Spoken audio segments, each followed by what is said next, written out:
on va se présenter, mais je pense qu'il y avait déjà les écrans. Donc, je suis Dorothée Lenu-Alali, directrice senior de clientèle chez Millward Brown. Paul Cordina, responsable digital chez Nestlé, en charge de la marque Nescafé. Et donc moi je suis Julien, je suis le responsable du département social média à l'agence Buzzman et donc je travaille notamment pour Nescafé. On va commencer par vous présenter la marque Nescafé en quelques mots, même si certains doivent déjà bien la connaître. Donc Nescafé, c'est quoi ? C'est la première marque de café au monde du groupe Nestlé. Et 2013 a été une année clé pour la marque, pour deux raisons. La première, c'est qu'on célébrait notre 75e anniversaire. Et la deuxième raison, un peu plus sérieuse, c'est qu'on a opéré un vrai virage stratégique cette année-là avec le lancement d'une nouvelle plateforme de communication à un niveau monde, incarnée par une nouvelle signature de marque, It All Starts with the Nescafé. Donc cette signature, elle est mondiale et on l'a traduite localement en France en interprétant ce hit de It All Starts par True Connections. Le message derrière, en fait, et il a toujours existé dans l'ADN de la marque, c'est de rappeler qu'on occupe le territoire de la convivialité.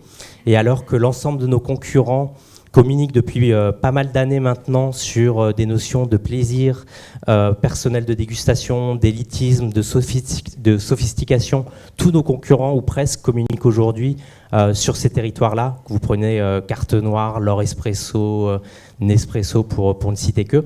Aujourd'hui, nous, on se positionne sur le territoire de la convivialité. On rappelle finalement une chose, c'est que selon nous, un café est souvent meilleur lorsqu'il est partagé. Et ce qu'on cherche à faire derrière, c'est finalement la démonstration en vrai du pouvoir de reconnexion de la marque au travers de différentes opérations. Et on a identifié le digital comme étant vraiment un touchpoint clé pour, au-delà de ce propos qui pourrait être perçu comme très publicitaire, faire cette démonstration en vrai. Les objectifs poursuivis derrière, c'est à la fois de l'image où on va aller chercher à faire bouger des items de modernité, de proximité, d'engagement, et de la notoriété avec trois enjeux clés. Le premier, moderniser la marque et revenir sur le devant de la scène. Donc c'est vraiment clé pour nous. Tout à l'heure, je vous disais, on a 75 ans. On a un peu plus de 75 ans maintenant. On a en face de nous des concurrents qui sont, pour certains, beaucoup plus jeunes, qui sont arrivés sur des technologies beaucoup plus récentes, sur les capsules dosettes, entre autres. Donc nous, on est sur une technologie de café instantané. Donc c'est vraiment clé pour nous de revenir sur le devant de cette scène. Recruter des millennials pour assurer le futur de la marque. Assez logique, on bosse tous sur des marques. On a, je pense, tous les mêmes problématiques. Et troisième point, nourrir l'image de la marque et casser toutes ces barrières qui peuvent exister dans la tête des consommateurs autour de ces différents tabous liés au café instantané. Alors nous à l'agence, on accompagne Nescafé dans sa transformation digitale tous les jours de manière plutôt visible puisqu'on gère toutes les plateformes et les canaux sociaux de Nescafé. Donc on travaille toute la stratégie de contenu, la ligne éditoriale, et de manière un peu plus en sous-marin avec les créatifs à l'agence, on réfléchit à des activations, des opérations digitales qui ont vocation à être un peu plus visibles. Et du coup, notre mission, notre objectif, c'est vraiment d'essayer de matérialiser un petit peu ce It All Start with Nescafé. On le dit souvent, ce qui est important plus que ce que dit une marque, c'est ce que fait. On essaye vraiment d'ancrer Nescafé dans le quotidien de ses consommateurs, de la rendre presque utile, d'en faire presque une marque servicielle. Du coup, c'est dans le cadre de ces activations créatives sur le digital qu'on essaye de proposer à Nescafé qu'on a eu l'idée de faire cette opération qu'on vous présente aujourd'hui, qui est Hello Voisin. Alors très très rapidement, l'insight était assez simple et il nous paraissait hyper fertile. C'est que on vit dans une société où les gens déménagent et forcément réemménagent beaucoup plus souvent, beaucoup plus régulièrement. Et on se rend compte, et je pense que tout le monde l'a vécu au moins une fois dans sa vie, on connaît finalement très très peu nos voisins de palier. palier. Et bien souvent, quand on leur adresse la parole pour la première fois, si ce n'est pas pour un bonjour un peu timide dans le couloir, c'est pour une demande, pour un service, un code Wi-Fi, une clé à molette. Donc on s'est dit comment Nescafé peut arriver et peut se poser en tant que marque utile et servir un petit peu ces consommateurs, cette cible qui peut parfois peut-être vouloir aller un peu plus loin dans sa relation avec ses voisins. Et du coup, voilà, on a proposé aux gens de remporter des kits de petit déjeuner Hello Voisin Nescafé pour inviter finalement tous ces voisins de palier à venir prendre un petit déjeuner et les rencontrer pour creuser un petit peu plus en profondeur cette relation. On vous met le case study qui raconte certainement un peu plus ce que je viens de vous dire. Quand on emménage dans un nouvel immeuble, on espère tous bien s'entendre avec ses nouveaux voisins. Mais très souvent, le premier contact est légèrement raté. J'ai mal raccordé ma machine à laver, du coup j'espère que ça va pas traverser votre plafond.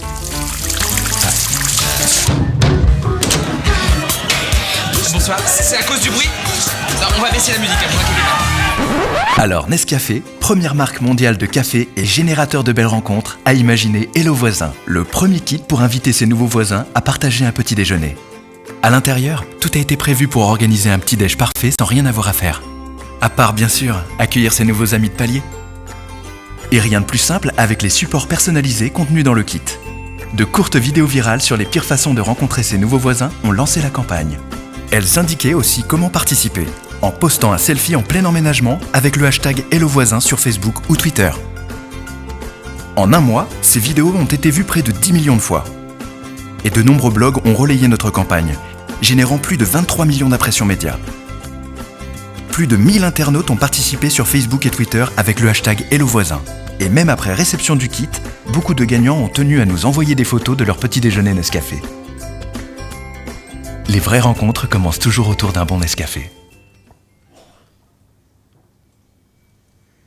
Alors, comme le raconte ce case study, on a lancé l'opération avec des vidéos virales diffusées sur Facebook et sur Twitter.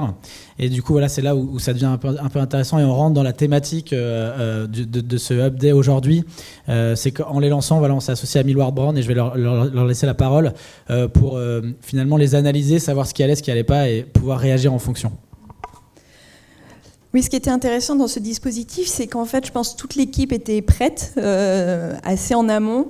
En lançant on a fait un pré-test en fait sur les vidéos pour essayer justement de voir quel était le potentiel de ces films et s'il y avait des actions correctives à mener. Et tout le monde était prêt dès les résultats pour agir et optimiser cette campagne qui, on l'a vu, a très bien fonctionné.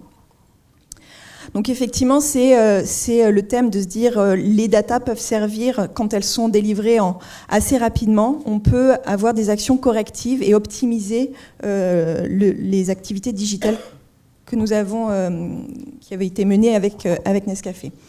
Pour cela, on a utilisé une solution donc, de pré-test qu'on appelle Link Now for Digital. Ce qui était intéressant avec cette solution, c'est qu'on avait des mesures un peu classiques de capacité à émerger des films, de capacité à véhiculer les messages, de capacité à persuader ou rendre la marque plus attractive, donc qui sont des mesures assez classiques. Mais cette solution permet aussi d'avoir des données comportementales.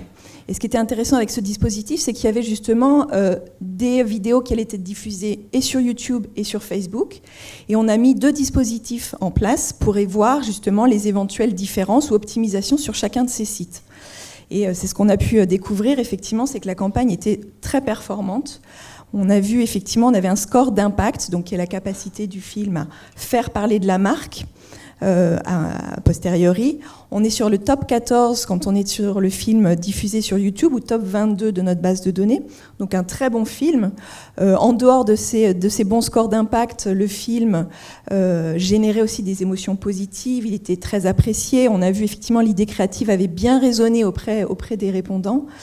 Mais l'autre point qui était intéressant et vraiment le learning de ce test-là, c'était cette différence entre les 2 plateformes YouTube et Facebook, où on voit en fait sur la droite le pourcentage des personnes qui ont vu la globalité du film, donc qui était clairement différent entre les 2 plateformes, et aussi le pourcentage moyen, enfin la durée moyenne du film visionné. Très rapidement, en fait, le principe de la solution, c'est juste qu'on présente une première fois le film dans la page du répondant. Donc, entre guillemets, on va juste observer ces réactions un petit peu spontanées par rapport au film, ce qui nous permet d'avoir ces mesures de comportement. Et vraiment, après l'apprentissage de ce test-là, c'est d'optimiser ces plateformes, ce qui avait été fait effectivement par les équipes derrière, à savoir qu'il y a effectivement en termes de pression média, une pression qui a été plus mise sur YouTube, qui montrait un potentiel plus fort, et un retravail du film. Comme on l'a vu, la durée du film était un petit peu plus sanctionnée sur Facebook, les consommateurs étant en attente d'autres dans un flux d'activités un peu différentes. Un film trop long a été un petit peu sanctionné sur Facebook. Et l'objectif aussi, c'était de faire intervenir des codes marques assez tôt pour s'assurer que les quelques secondes qui ont été visionnées allaient bien servir la marque comme il fallait. Et les résultats, du coup, je vais...